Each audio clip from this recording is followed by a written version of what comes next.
The amazing thing about these monatomic elements is that they're not actually a new discovery.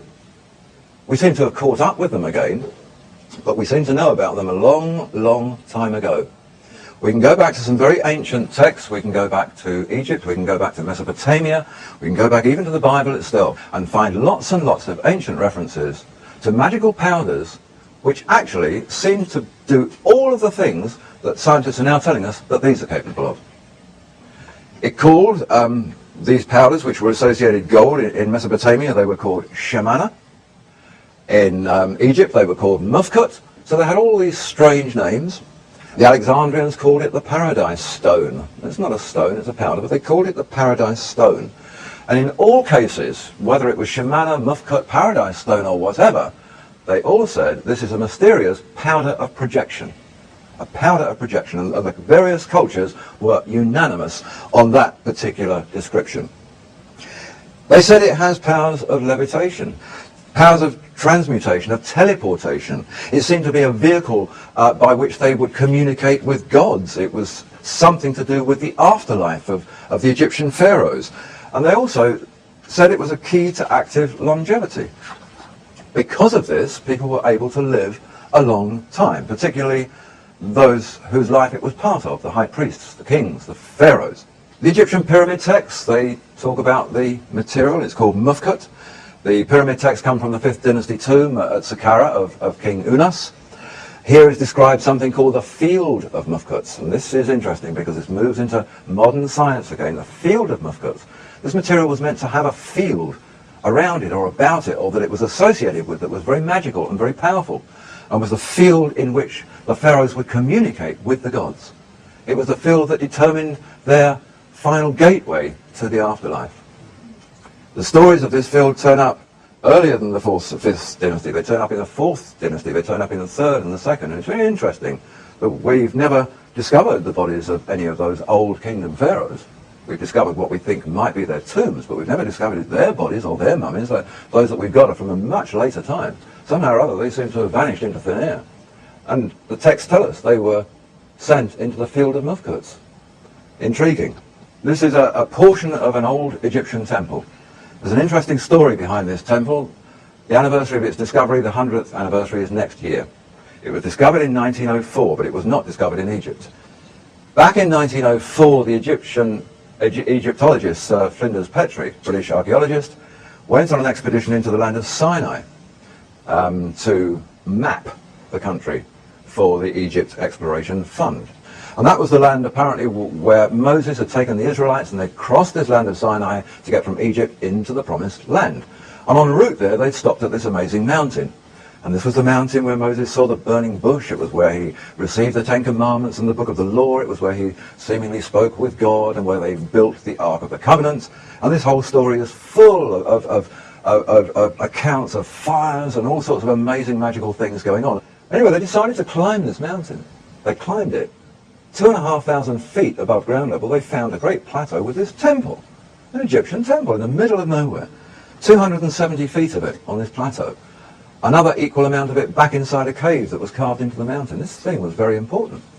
At the time, they didn't know what they were looking for, they didn't know what they'd found, but they found a secreted hoard of pure, unadulterated white powder, which they said they winnowed and they sieved and they tested. There was nothing there, no residue of anything, just this amazing powder, which he said would disappear into your fingerprints. It was so fine. It seemed to have been an operative workshop, he said, more of a place of work than worship. The whole thing was dedicated, it seems, to mufkut and the production of mufkut. Every pharaoh from the 4th dynasty to the 19th dynasty was portrayed there. Every pharaoh had stated things that were written on tablets in this mountain. So these wall reliefs depict, going through the pharaohs of numerous dynasties, strange presentations. This is an example of one. This is drawn up by the Egypt Exploration Fund, this particular one from a relief. This is Pharaoh Amenhotep III. This is an 18th dynasty pharaoh.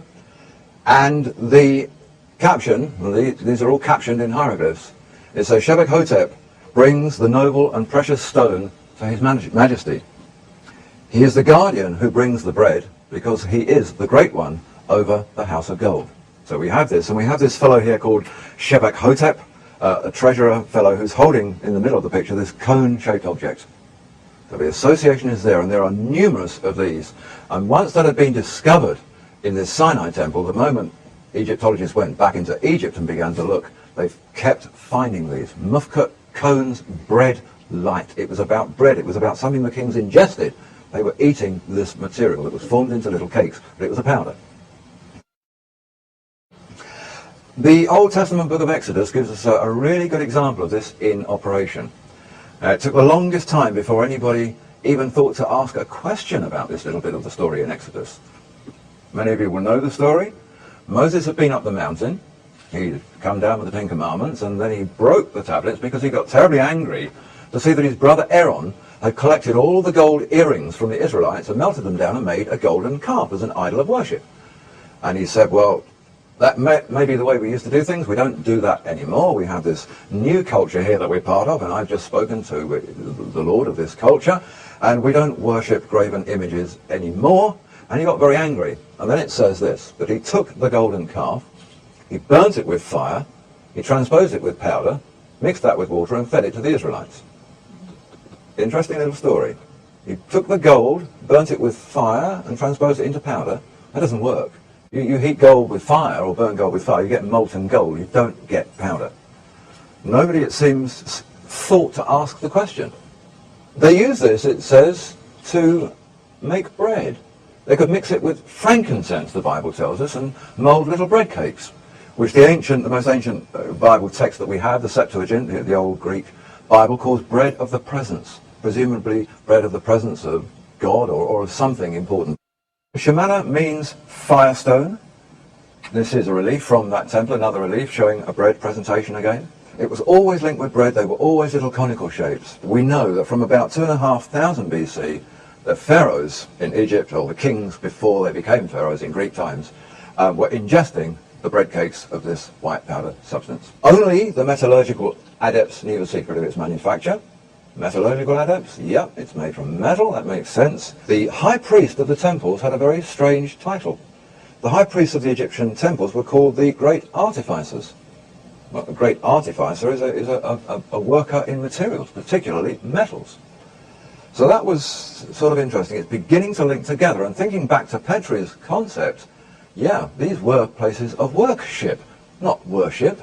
Temples were not the same as churches, but evolved from the concept.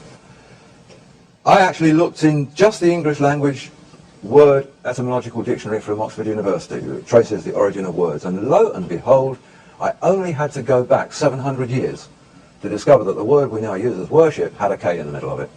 It was worship. They used to work for the gods. They didn't used to worship the gods. They used to work for the gods, whoever the gods were. It was said that this was the food of the light body. They said we all have bodies, but we don't just have physical bodies, we have light bodies. And just as we feed our physical bodies, they said, we have to feed our light bodies so that they will be nurtured and grow in the same way. They have to be as fulfilled as the physical body. And they call the light body the car. Well, it's interesting because scientists in recent times have actually called this material the light of life, because it resonates with DNA on the same frequencies. It's a light wave. We find lots of references to Mufkut. This relief here, this picture, this drawing was actually done by the Russian scholar Emanuel Velikovsky, and he drew this up simply to give us an image of this relief at Karnak, at the Temple of Karnak. This shows the treasures of the pharaoh Thutmose the third. Mufkut in Egyptian law was always portrayed as a cone shape. Now these things sit there in the gold section, and it says underneath, these are gold, but we call them bread. 1450 BC, roughly, Thutmose founded at this temple at Karnak a college, an institute at the temple of scholarly, priestly types who were called the Great White Brotherhood. The Alexandrians wrote of them and said they were called the Great White Brotherhood because they were absolutely obsessed with the mysterious white powder. And they made some interesting comments. They said that they call it the Paradise Stone, and it has unique qualities in as much as that it can weigh far more than its own original quantity of gold. But even a feather can tip the scales against it. So it can be a lot heavier than the gold it came from, or it can be lighter than a feather. This stuff has the ability to change its weight very, very dramatically. It's always, in the old text, associated with light, with enlightenment, with illumination of some sort. It's a light illumination that seems to have to do with the acquisition of knowledge and wisdom, that sort of illumination and enlightenment. It's clear from the evidence of all these ancient things that it didn't matter what they called things. It didn't matter that they didn't understand perhaps the true science that we're beginning to understand now. What they did know is that it worked. It did certain things. And they told us about that. So even if they didn't understand it, they presented things as sort of communicating with gods and priests who were able to disappear before their very eyes and things. But these are all things that this enables to be done now. In Greek mythology, it was the one substance that sat right at the very heart of the Golden Fleece legend. It was what the quest was all about, the secrets of manufacture of this material. It's linked up with the Ark of the Covenant, that famous golden coffer that Moses had built at the mountain in Sinai, and took to Jerusalem, where the temple was constructed to house it. So this most valuable artifact, the Ark of the Covenant, was entirely tied up with this science in some way, as we shall see. Mysterious processes concerning gold and things automatically ring alchemy bells.